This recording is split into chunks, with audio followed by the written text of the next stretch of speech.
여러분, 지구상에 가장 큰 힘과 권세를 가진 사람들이 모이면 그들은 무슨 얘기를 나눌까 궁금하지 않으십니까? 혹시 저 지구 밖의 외계에서 그 외계인들이 쳐들어오면 이 지구상의 나라들이 연합해서 어떻게 그것을 막아볼까? 우주적인 담론을 얘기할까? 날로 이 지구가 뜨거워지고 있다고 하는데 지구 온난화와 같은 환경의 문제와 같은 그런 거대한 담론들을 얘기 나눌까? 참 궁금하지 않을 수 없습니다. 얼마 전 9월 3일에 중국의 북경에서 중국의 시진핑 주석이 러시아의 푸틴과 또 북한의 김정은을 데려다 놓고 아주 거대한 천승절 80주년을 기념해가지고 열병식을 치루었습니다. 그리고 이렇게 걸어가는 길에 그들은 인식하지 못했지만 핫 마이크가 켜져 있어가지고 그들이 자기들끼리 나눈 얘기가 사람들에게 들리게 되었고 세상에 알려지게 되었는데 이 시진핑 주석이 이렇게 얘기했다고 그래요. 옛날에는 나이가 70 먹기가 쉽지 않았는데 요즘은 나이 70은 어린애 취급한다. 이렇게 얘기를 했다고 그래요. 그랬더니 옆에 있던 푸틴이 그러게 말입니다. 우리가 벌써 70이 다 넘었네요. 시진핑이나 또 푸틴이나 다 50대 때 권력을 잡은 지금 현재 독재자들 아닙니까? 20년이 넘도록 다들 이렇게 이 권세를 유지하고 있는데 그러니까 시진핑이 하는 말이 내가 들어보니까 일각에 이 생명공학 의술이 발달해가지고 사람이 이번 세기 안에는 150년은 산다 라고 하는 얘기를 내가 듣고 있는데 어떻게 말입니까? 이렇게 또 푸틴이 얘기하니까요.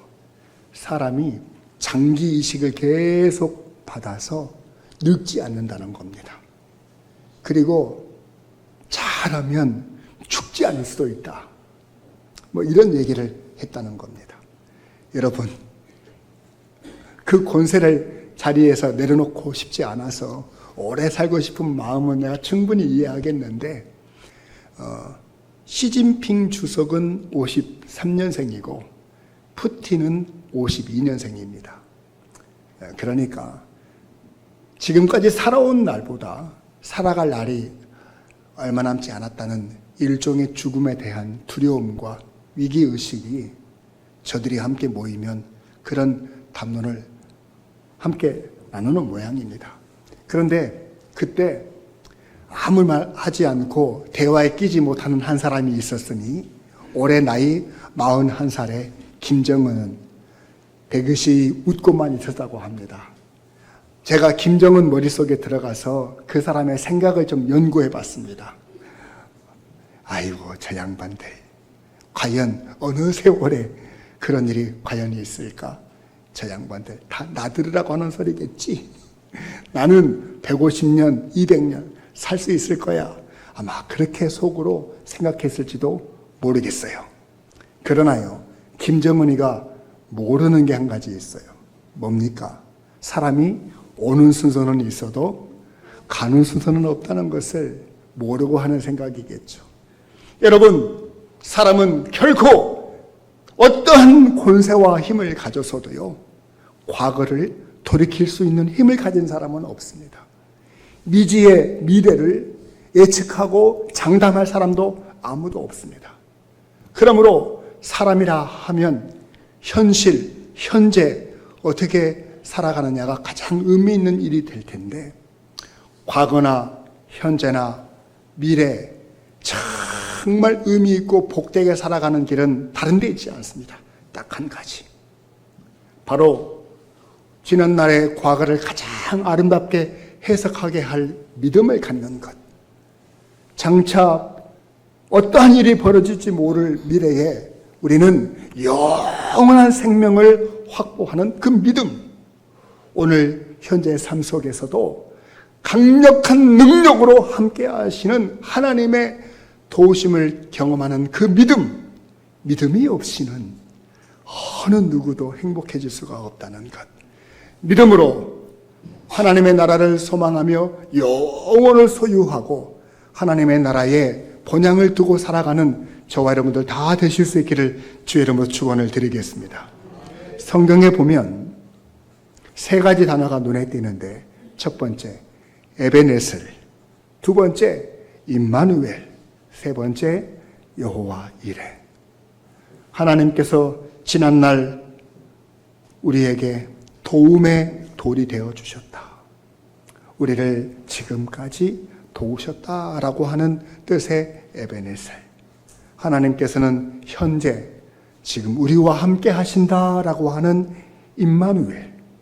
그리고 우리가 걸어가 보지 못한 장래에 강을 만나면 다리를 놓아주시고, 바다를 만나면 배를 준비하시고, 사막을 만나면 그늘과 오아시스를 예비하시는 여호와 이레의 하나님, 그 하나님을 믿고 살게 되어진다면 우리는 진정으로 행복한 존재들 다 되는 줄로 믿습니다. 그런데요, 미래는 없다, 천국은 없다, 부활도 없다, 천사도 없다, 오직 현실에만 급급해 살아가는 사두개인이라는 사람들이 예수님께 나와서 예수님에게 시비를 걸자 예수님은 지난주 이 마가복음 12장 24절에서 뭐라고 말씀하셨습니까? 너희가 성경도 모르고 하나님의 능력도 모르기 때문에 오해하는 것이 아니겠느냐.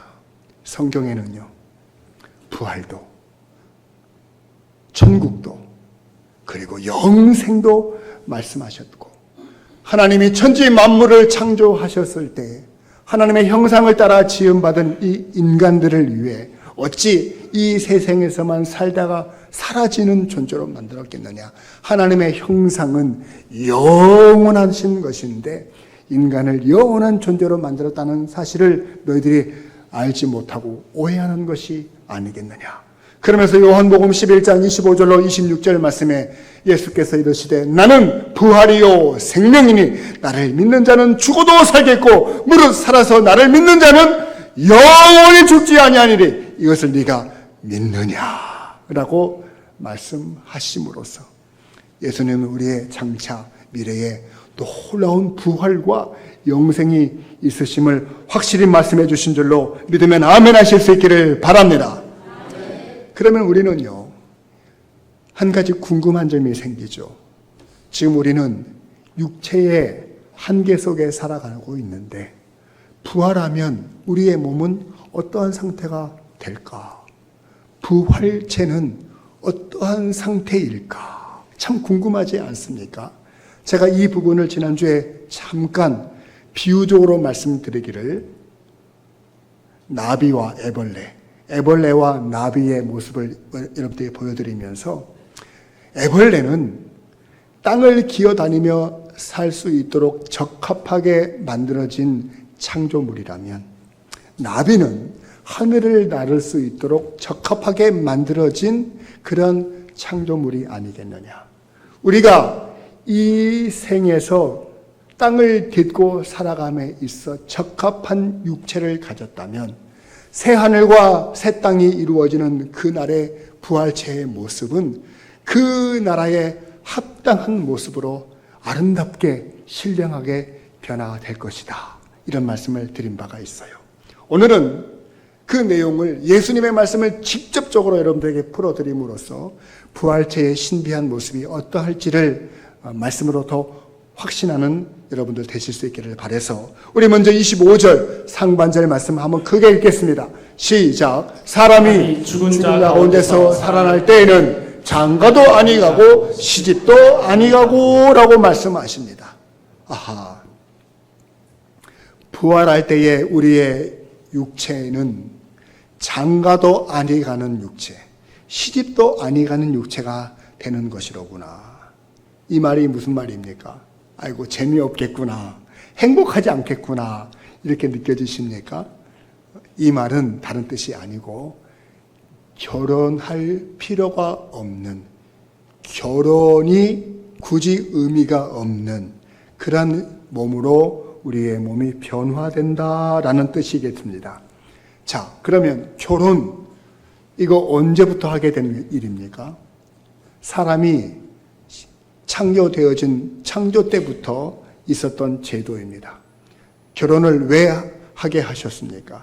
아담이 혼자 사는 것이 좋지 못하기 때문에 하나님께서 결혼하게 하셨다. 그래서 하와를 만들어 주심으로 생육하고 번성하여 땅에 충만하라 하신 명령을 실천할 수 있도록 하셨다는 얘기입니다.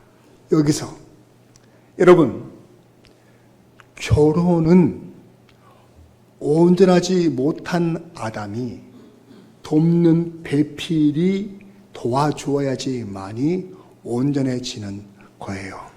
그래서 아담은 혼자 아이를 낳지 못합니다. 돕는 배필, 배우자가 있어야 아이를 낳아서 생육하고 번성하고 충만해지는 거예요. 그러므로 온전하지 못한 사람에게 결혼이라고 하는 것을 통해서 둘이 하나가 되게 하셨다라고 하는 것은 완전하지 못한 개체들이 하나가 되어 온전하게 되어서 하나님의 명령을 실현해내는 그런 피조물이 되었다라고 하는 뜻이라는 거예요. 그런 의미에서 부활한 후에는 장가도 아니 가고 시집도 아니 간다라는 말은 남자는 더 이상 여자의 도움이 없이도, 여자는 더 이상 남자의 도움이 없이도 우리 예수님과 함께 영원한 온전한 몸을 입어서 예수님의 신부가 되어지고 우리 모두는 예수님을 신랑 삼고 살아가는 온전한 존재들이 되는 줄로 믿으실 수 있기를 주의 이름으로 축원을 드립니다. 그러니까 현실은요, 육체적인 사랑을 나누고요, 이 현실에서는요, 상대적인 사랑을 나누고요, 배타적인 사랑을 나누지만 신령한 몸인 이 부활체의 모습이 되어지면 절대적인 사랑, 영원한 사랑, 영의 사랑을 나누는 신비한 몸, 온전한 몸이 되는 줄로 믿습니다. 두 번째로 예수님은 말씀하시기를 뭐라고 말씀하셨느냐? 하늘에 있는 천사들과 같이 된다. 이렇게 말씀하셨습니다. 그러니까 우리의 몸이 누구의 몸과 같이 된다고요? 천사와 같은 몸이 된다고요. 여기서 우리가 잘 들어야 될 것은 아무리 마음이 착한 사람도 천사는 아니에요. 천사가 되는 것이 아니에요. 뭐가 된다고요? 천사와 같은 몸을 갖는 것이라고 말씀하셨습니다. 오해하지 마실 수 있기를 바랍니다. 여러분 절대 천사가 아닙니다. 천사가 어떤 존재입니까? 몸의 실체, 형태는 가지고 있습니다. 근데 이 몸이 육체, 즉 물질이 아니에요. 그래서 물질이 아닌 이 영의 몸을 가졌다라고 하는 것은 공간과 환경의 제한과 지배를 받지 않는다라는 의미를 여러분들이 기억하셔야 되는 거예요. 그래서 여러분, 사람은 하나님께서 세상을 창조하셨을 때 아담을 창조하시고 하와를 만드셔서 딱 둘만 만드셨어요. 근데 천사는요, 몇을 만들었을까요?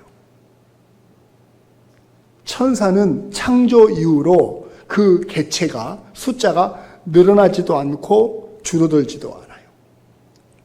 왜냐하면 천사는 결혼하지 않기 때문에 자식을 낳지를 않아요. 천사는 영이기 때문에 죽지 않아요. 그래서 그 숫자가 줄지도 않아요.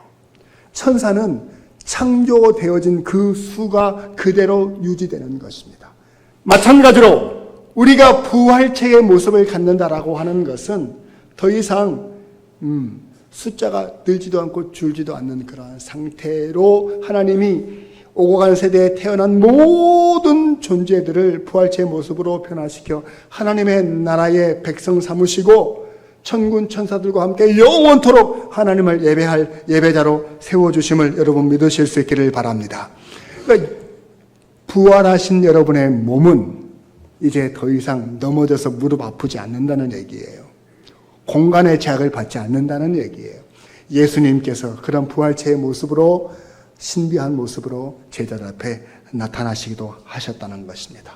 자, 이제 예수님은 이런 현실에 집착해서 살아가는 사두개인들에게 부활의 신비한 모습을 알려주시고, 그래도 믿지 않는 자들에게 그게 어떻게 가능합니까? 라고 표정을 보이고 있는 사두개인들에게 이어지는 말씀을 주십니다. 우리 한번 26절 같이 한번 보실까요? 시작. 죽은 자가 살아난다는 것을 말할진대 너희가 모세의 책 중 가시나무 떨기에 관한 글에 하나님께서 모세에게 이르시되 나는 아브라함의 하나님이요 이삭의 하나님이요 야곱의 하나님이로다 하신 말씀을 읽어보지 못하였느니라.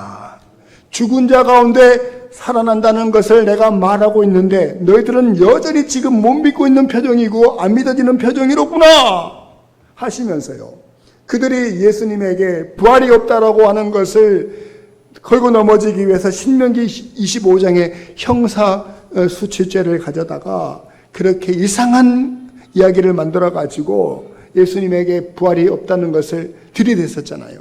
그런데 너희들이 그러면 모세가 기록한 다른 성경인 출애굽기에 나오는 이 얘기는 들어보았느냐 하면서 출애굽기 3장 6절 말씀을 인용해서 말씀을 하세요.